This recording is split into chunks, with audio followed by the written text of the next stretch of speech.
네, 지금 현재 이 중소형주들, 특히 코스닥 시장의 종목군들의 실적 발표가 계속적으로 나오고 있는데요. 그중에서 지금 주가로 가장 많이 반영이 되고 있는 종목이 넥스트칩입니다. 3분기 영업이익이 전년 동기 대비로 58% 증가했다는 소식이 들려오고 있습니다. 단기순이익은 66%가량 증가된 것으로 나타나고 있는데요. 주가 실적 나오면서 5% 이상의 상승세가 기록이 되고 있습니다. 7,100원 선까지 현재 호가를 높이고 있는 그 구간입니다. 자, 그리고 LG생명과학이 지금 수주 소식이 하나 나왔는데요. 브라질 사와 현재는 616억 원 규모의 부스틴 장기 공급 계약을 체결했다라는 소식이 전해지고 있습니다. 주가 2%대 상승권으로 역시 49,650원 선의 플러스권의 움직임 기록이 되고 있습니다. 거래도 많이 이제 증가가 되고 있는 모습이고요. 엿새 연속의 오름세가 기록이 되고 있습니다. 자, 시장은 지금 현재 19포인트 정도의 마이너스권의 움직임이 기록이 되고 있네요. 자, 오늘 종목에 대해서 시장에 대해서 궁금하신 점 많으시죠? 오후에 방송이 되는 2시간대 방송이 되는 허위원의 이슈통 시간에 주제를 기다리고 있습니다. 지금 아자자 게시판으로 오셔서요. 오늘장 종목이나 이 시황에 대해서 궁금하신 점들 또 주제가 될 만한 점들 올려주시면 되는데요. 머릿말 달아주시고요. 그리고 주제 올려주시면 선물 보내드릴 테니까요. 많은 참여 부탁드리겠습니다. 자, 시장은 여전히 어렵습니다. 약세권에서 벗어나지 못하고 있는데요. 여기서의 전략 지금부터 살펴보겠습니다. 증권사연권들의 한 줄 전략 화면을 통해서 확인을 해보겠습니다. 신한금융투자 한범호연구원입니다. 유동성 공급 신뢰로 지수 하방 지지력이 형성될 가능성이 높다라는 의견을 주고 있습니다. 한양증권 임동락 연구원입니다. 기술적인 범주 내에서의 등락이 예상이 된다라는 시각인데요. 낙폭 과대주에 대해서 트레이딩 관점으로 접근을 해보자라는 의견을 줬습니다. 삼성증권 임수균 연구원입니다. 코스피의 1900선 지지력을 기대를 해보자라는 시각입니다. 저가 매수 관점으로 접근을 해보자라는 의견을 제시를 했습니다. 현대증권 배성경 연구원입니다. 미국 증시의 변동성 확대에도 1900선의 지지는 유효하다라는 시각을 전했습니다.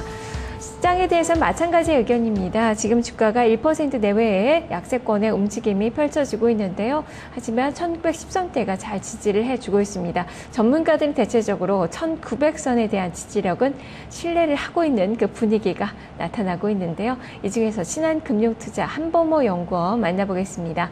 연구원님 안녕하세요. 네, 안녕하십니까. 네, 한 줄 전략을 보니까 글로벌 유동성 신뢰와 정치적인 불협화음 뭐 이런 이야기들을 좀 해주셨는데요.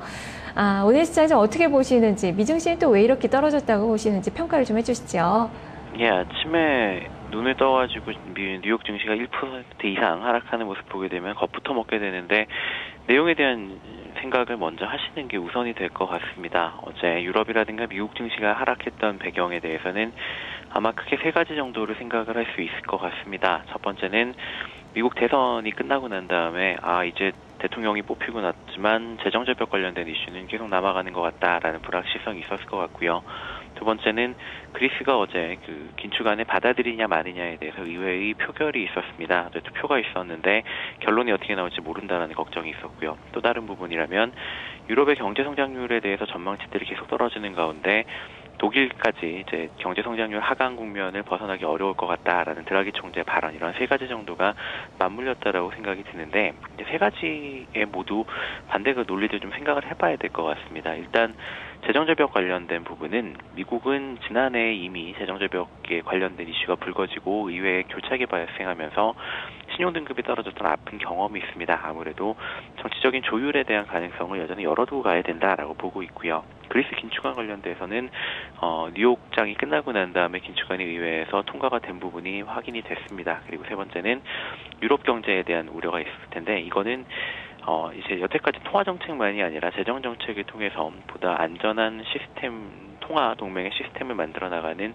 정책 필요성을 좀 자극할 수 있는 국면이다라고 보고 있기 때문에요. 시장이 어제 급락으로 나갔던 요인들 중에서 일정 부분은 시장에 조금 더 시간을 들인 모니터링이 필요하겠지만 해결이 된 부분도 좀 남아 있다, 이런 부분들 좀 생각하셔야 될 것 같고요.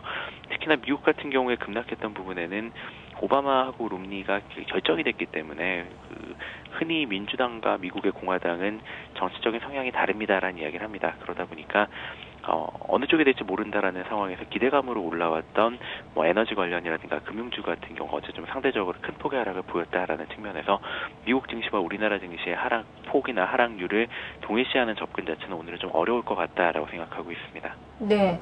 그렇다면은 오늘 매수의 관점으로의 대응이 좀 가능하겠습니까?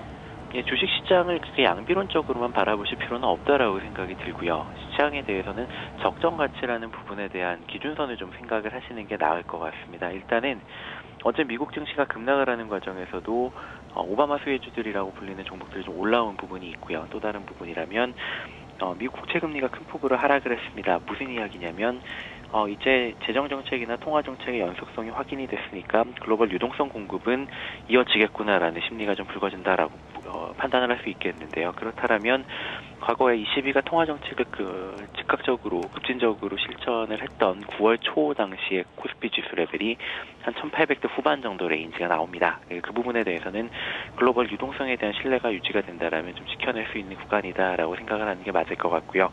개별 종목에 대한 판단은 어제와 같은 그 미국 증시나 해외 증시의 불협화음들이 오늘 어제 하루로 끝났다라고 판단하기 어렵기 때문에 종목별로는 조금 상이한 접근이 필요하다라고 생각이 듭니다. 예, 어떤 종목 위주로 접근해야 될지 구체적으로 설명을 해주시죠. 네, 아무래도 실적 연속성에 대한 기대감들이 가장 높은 부분, 그리고 연말 미국의 소비 개선 가능성이라든가 이러한 부분에 감안을 해본다면 반도체주들을 중심으로 한 IT 완성업체들이 조금은 더 긍정적이다라고 보고 있고요.